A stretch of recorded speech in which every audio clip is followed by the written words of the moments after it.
அதனால அங்கேயே கொஞ்சம் அப்படியே தண்ணீர் வாங்கி மகா தீபாராதனை நடைபெற்று திருநீட்டு பிரசாதம் உங்கள் இடத்திற்கு வரும். நம பார்வதி வரையே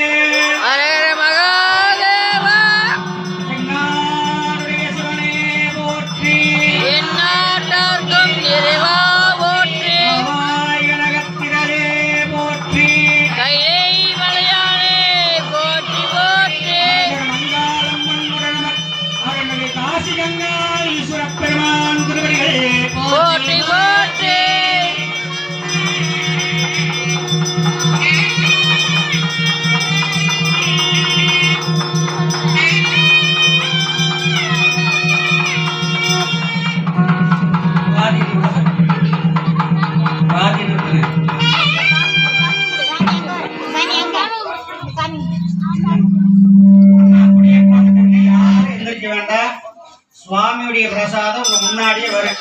வரலைன்னு நினைக்காதீங்க.